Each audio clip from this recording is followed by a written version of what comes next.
4, 3, 2, 1, fire. Roger. Retros are firing. So we've got a lot to cover with this video. Everybody seemed to enjoy the Retro QRP Golden Years transmit video, and we need to talk about receivers. The golden age of QRP happened really in the 80s and 90s, and there were appropriate parts at that time. This video we're going to go back in time before all of those very popular parts that you've all been using for years even existed. Let's just go over them really quickly. You might remember one little famous chip called the NE602 or the SE602. That Gilbert cell, which is a bipolar double balance mixer, has become ubiquitous in the QRP world, invented back in the late 60s, early 70s by Barry Gilbert at Plessey. That bipolar design is in just about every RFIC made today. But if we go back in time, and I've got a little board with some devices on it. So here's a prototyping board, and it's got some classics plugged into it. At the very top we see the 40763 dual gate MOSFET. Certainly a big part of the early QRP receiver world. Just below it there's an MPF 102 FET, and to the right we have a 703. Basically it's a differential pair with a constant current source that was kind of the forerunner of the Gilbert cell mixer, which would come a little bit later. As a matter of fact, that's a Gilbert cell mixer just below it, the LM1496, and its brother, the 1596. Later on, we would get the NE602, and then we come down. Oh, we forgot the 709 op amp over here. 709 op amp was really a big leap forward. And then we have its little brother, the 741 compensated op amp, and next to it the venerable 555. Just below that we have the LM380, which was a 1-watt audio power amp, and next to that we have the Motorola 1590 and the 1350 IF amplifier. Those were a big deal back in the 80s. And of course the little brother to the 380, the 386. There's amplifiers all over the shack with 386s on them. Very popular amplifier. The LM317 and 7805, 7809, 7812 series of regulators. How about the quad op amp, like the LM324? And finally, the the phase lock loops, such as the LM565. So this is quite a lineup for your 1980s devices. And we started to see single and double balanced mixers in packages using diodes. These are very useful for high dynamic range type receivers. But my point in going through these is that we're going to take these off the table. We're not going to be using any of these devices in this video. We are going back. We are going back to the late 50s. We're going back to the early 60s when transistors were brand new and people were desperately trying to figure out how to make circuits out of them. We knew one thing. We knew that these transistors were really good at power conversion. So you see a lot of germanium power devices at that time being used to replace dynamotors. We know that diodes were already in use by that time. This is a classic 1N34 made by Sylvania. Look at the size of that germanium diode. Some early power diodes came in. Look at this monster. This is a equivalent to a 1N4001, but in the early 60s. Diodes were also packaged like this. This is a Sylvania what is it? It's a 1N37A. That's a funny package for a germanium diode. Also, the larger IF transformers designed for tubes were being miniaturized for the transistor radios. Pretty expensive in the 50s, but by the 60s these were being churned out by the kabillions.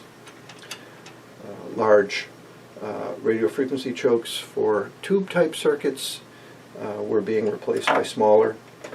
Transformers, of course, were being miniaturized for the transistor radios.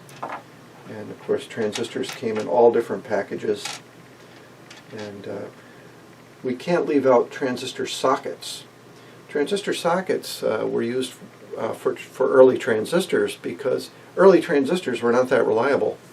Plus, you might want to replace your transistor much like you replace a tube.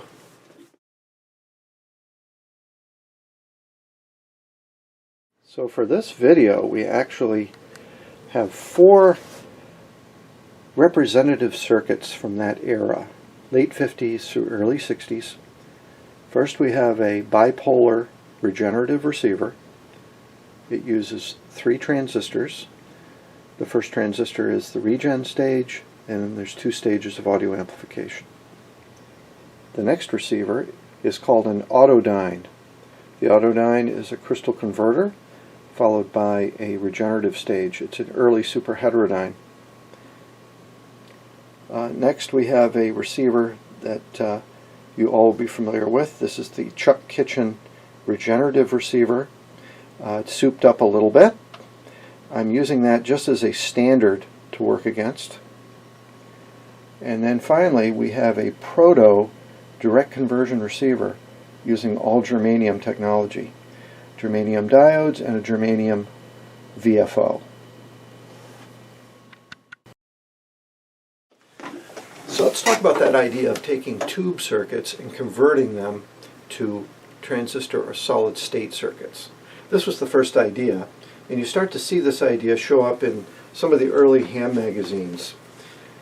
If it works for a tube circuit, it should work for a transistor circuit. So they tried to directly match let's say an Armstrong regenerative circuit to an Armstrong transistorized regenerative circuit. And sometimes this worked and sometimes it did not work at all, and there was a lot of discoveries made.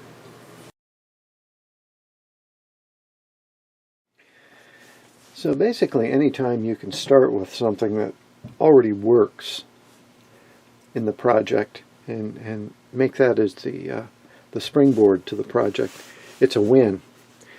And when the low-cost integrated amplifiers came out in the early 60s, there were usually 3 or 4 transistors on a small circuit board. These represented a breakthrough for the builder, for the QRP builder. Basically, you had the equivalent of what today we would call the LM386 power amplifier, all on a little circuit board. Usually was 200 or 300 milliwatts output. They cost a few dollars each, and they were being mass-produced in Japan using the 2SB series of transistors and others. I have a schematic of a couple of these early amplifiers, and they all pretty much followed the same pattern. You had a couple of audio stages, and then a push-pull Class A/B output stage, and with 4 transistors, you had a very versatile gain block that could be used as the basis for the back end of the whole receiver to drive a small speaker. And I wanted to obtain one of these. I had a little problem finding one. So many of them were probably in telephone amplifiers, tape recorders, portable phonographs, and all kinds of things, and I couldn't even find one. So I said, I'm going to build one. So the first thing you need if you're going to build an antique germanium style amplifier like this is you need to have the transformers. And first you need an interstage transformer, and you need a push-pull output transformer. The interstage has to have a center tap as well, so that it acts as a phase inverter for the Class A, B stages. So here we go. I've actually swept out a couple of these transformers, and all I did is use an audio generator and my RMS voltmeter, and found out if they were wide enough to support the frequency, the audio frequencies, and they were. I found a driver transformer and output transformer. The output transformer has a ratio of about 15 to 1, and that should be adequate. The interstage transformer can be a 1 to 1 or a 1 to 2 style transformer, and I don't think it's that critical. I think we're going to be able to make this work. To make an amplifier like this, the first thing you need is some vintage transistors. Beyond the little transformers, we need to come up with some transistors, and I was having a problem finding those as well until I remembered an old box where I put a bunch of transistors that I had obtained from one of those Polypacks, 100 transistors for $2 type, you test them because we don't have time to test them. One of those things. And then I rigged something up on my multimeter so that I could test the transistors. This multimeter had a built-in HFE function, and I added a little transistor socket to that to make it easier to test the PNP transistors and find out if I had some that had enough gain for the project. And also on the output stage you want to have a pair of matched transistors, because the push-pull stages would benefit from having matched transistors in the audio distortion area, that's for sure. Built on an ordinary piece of vector board. It does have some pads on the other side, so this is pretty deluxe. Again, we're making I'm going to call it about a 1960 to 62 vintage hobby amplifier using germanium transistors, and of course they're PNPs. We're hoping for a couple hundred milliwatts out. So I've managed to wire up the push-pull stage, and in a push-pull amplifier you try to get the two transistors as close as possible in gain. So I got a couple of them that were about 180 on the HFE meter. They both were pretty close to one another for gain. I've got a 10K resistor on the input of the driver transformer, and that's where I'm injecting about a 0.5 volt RMS signal. And then I put an 8 ohm resistor on the output transformer, and I've got the scope hooked up to that. And as you can see, we see a classic Class B type of output. We've got some crossover distortion. The top resistor on the bias, they're calling for a 2.2K, and I put a potentiometer in there.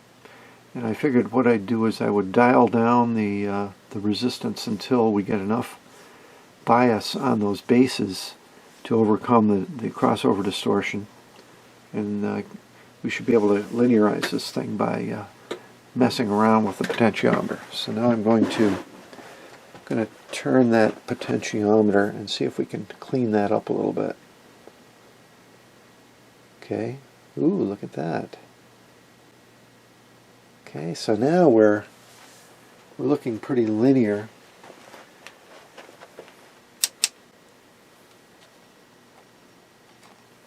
No sign of the crossover distortion anymore.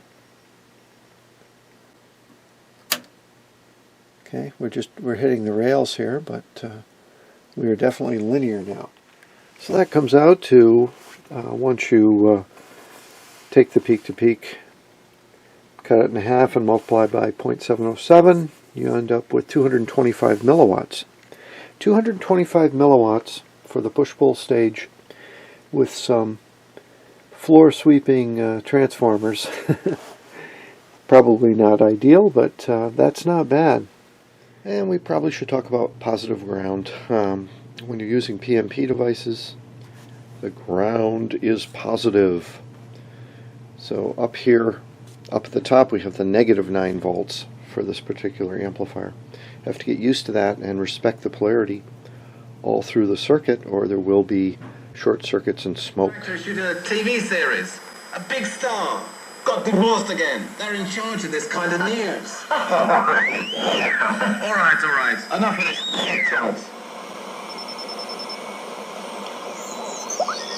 FRAW. 74 America, America Whiskey calling.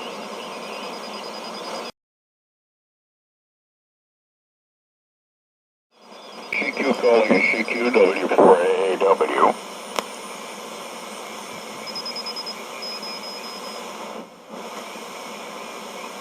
CQ calling CQ from the east, W4AAW in Virginia calling.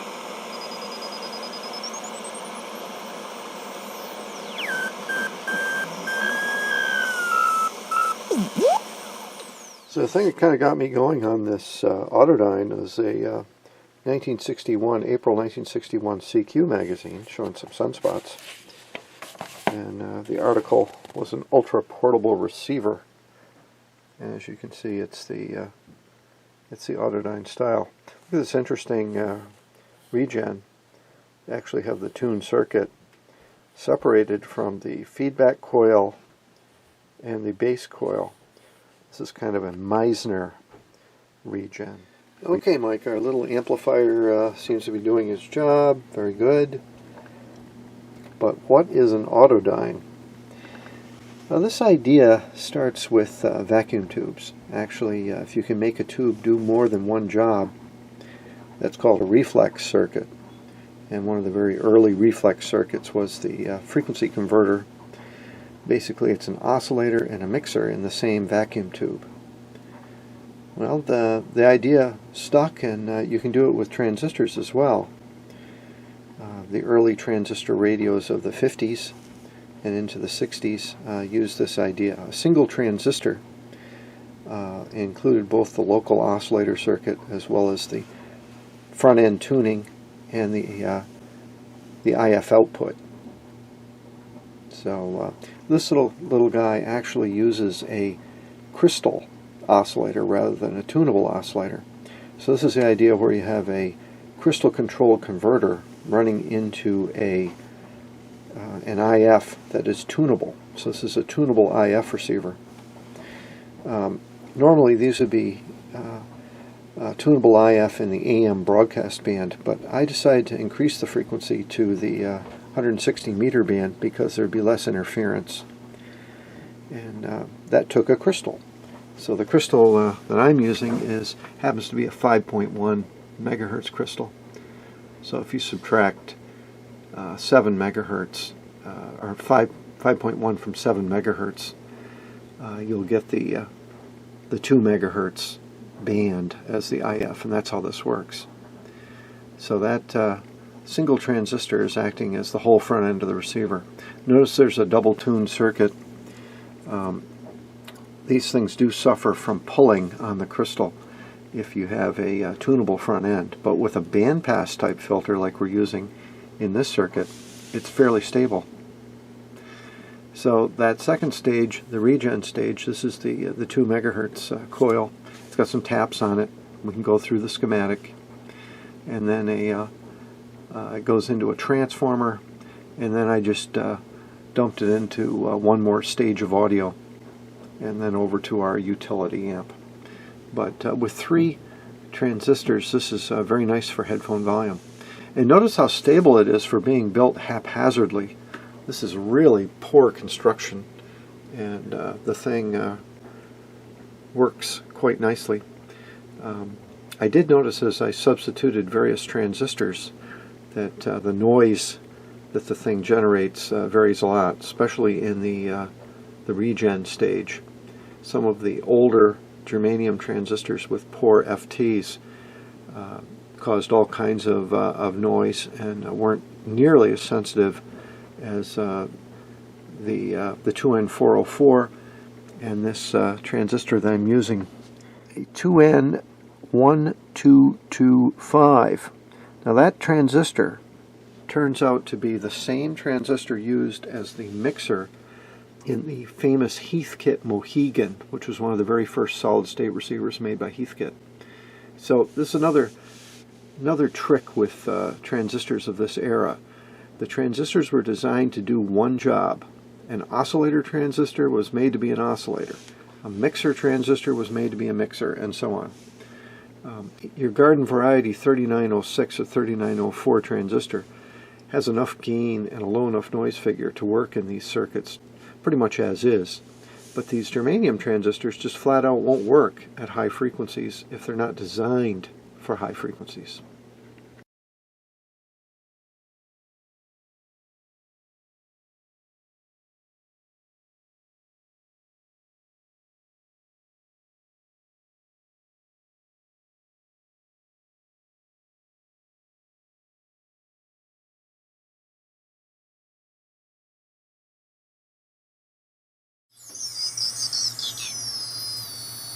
Taking contact, Victor Echo 3 Echo Japan, Victor Echo 3 Echo Japan, contact.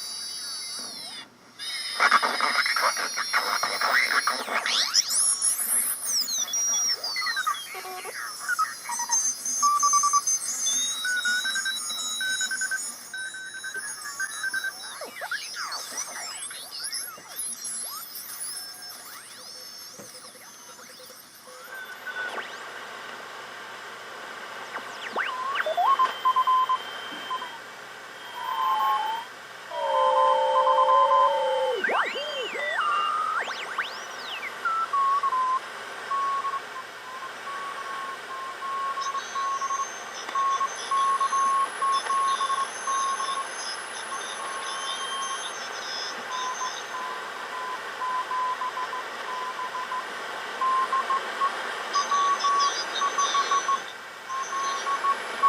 You notice as I tighten the coupling, the noise comes up.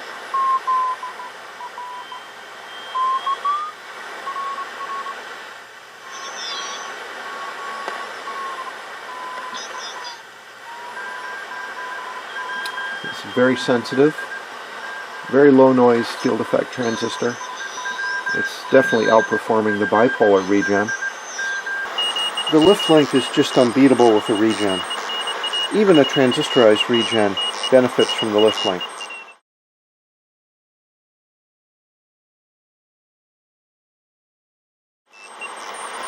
Loosely coupled like it is now,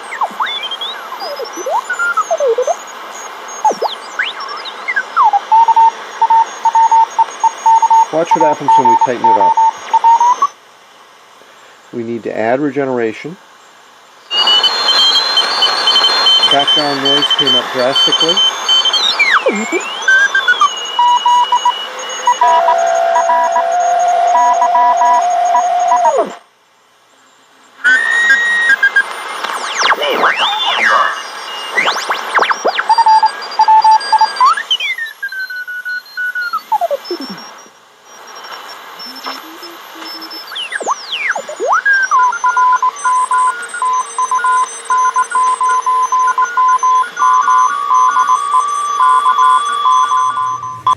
So of course we're breaching the subject of regenerative receivers, and I know this is kind of like a religion to some people.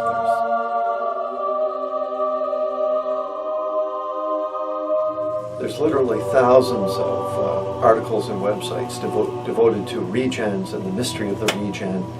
We're not going to get into that. Remember, we're focusing strictly on the early circuits, trying to make simple regenerative receivers using the very first generation of germanium transistors.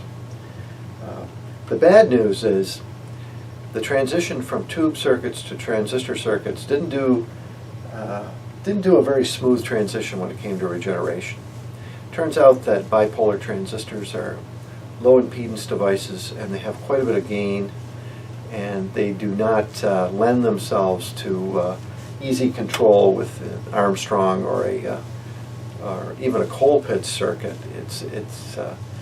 It can be problematic. So today you'll see a lot of people doing some avant-garde ideas like using Q multipliers in place of regenerative detector stages. I was pretty disappointed with the performance of this bipolar regen. I even tried using modern transistors with it, and I could not really tame it to the point where it performed anywhere near as good as a simple JFET. So a MOSFET or a JFET is a better way to go if you're using these simple type circuits. That is the Armstrong circuit, the Hartley circuit with the tapped coil, coal pit circuits or the 4-coil or 3-coil type Meissner type regens. You would be much better off trying to make those circuits work with a FET. But we did try. It does work. I would say if you can restrict the frequency to below 80 meters and below, that you can make these circuits work pretty well. But we're stretching it, trying to use it on 40 meters. And worked okay in the Autodyne because we had a lot of things going for us on the Autodyne. We had a converter ahead of the regen, which acted like a buffer and a very constant load on the input. Remember, we were tuning from about 1.9 to 2 megahertz, so it was a very restricted frequency band and a fairly low frequency. So we were able to get away with the bipolar regen in the Autodyne. But up here on 40 meters, even though I've done a pretty good job on the construction of this receiver, and the vernier is really sweet on this receiver, I'm not getting the kind of performance that I'd expect.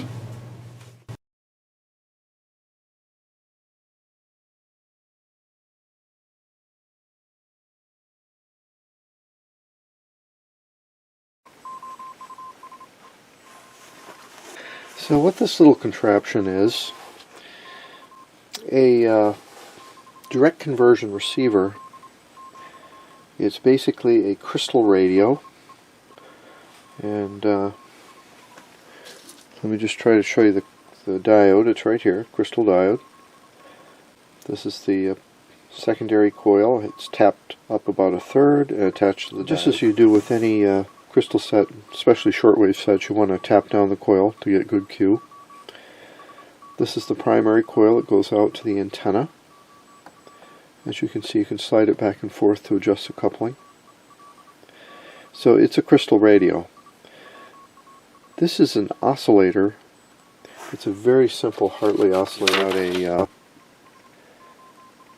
a 1-transistor Hartley oscillator, series type, which was kind of a problem because both sides of the capacitor are hot, and this is not turning out to be a great oscillator for this because as I move my hand around, I'm getting really bad effects. You'd have to build this in a metal chassis for it to work properly, but this is just an experiment. If you put a small BFO on a crystal set, can you pick up CW signals? Yes, you can. It's a simple direct conversion receiver. This is all this is showing. I gotta watch I'm not too close to the gutter. However,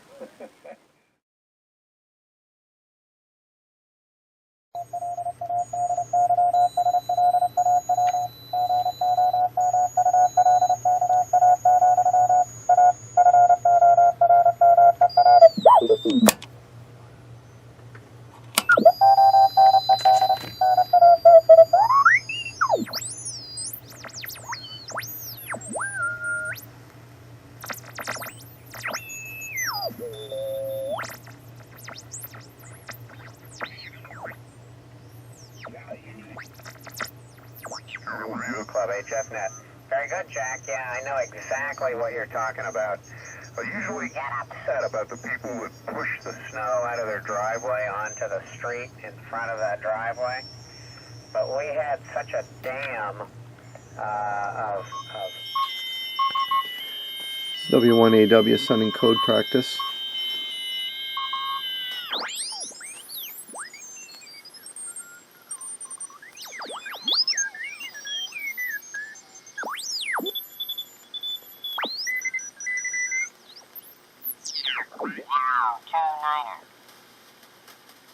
Indianapolis. This is aviation weather, which is just below the 80-meter band. Visibility 10.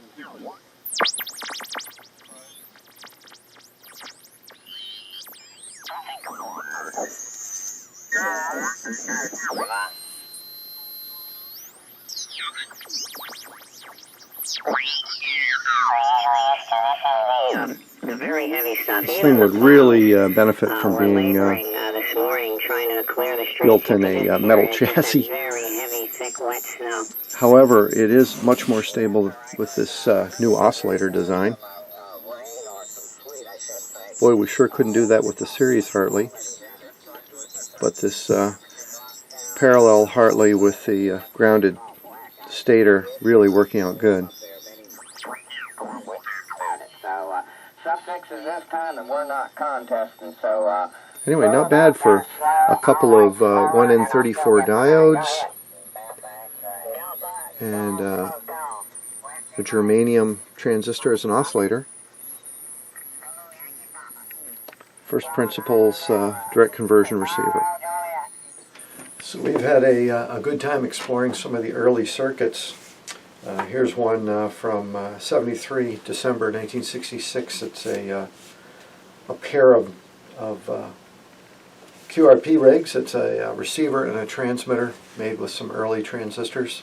By this time they're using some NPNs, so 66 is kind of the end of the early era. But this regen is it's a Hartley type, so we've gone from Armstrong to Hartley on this regen.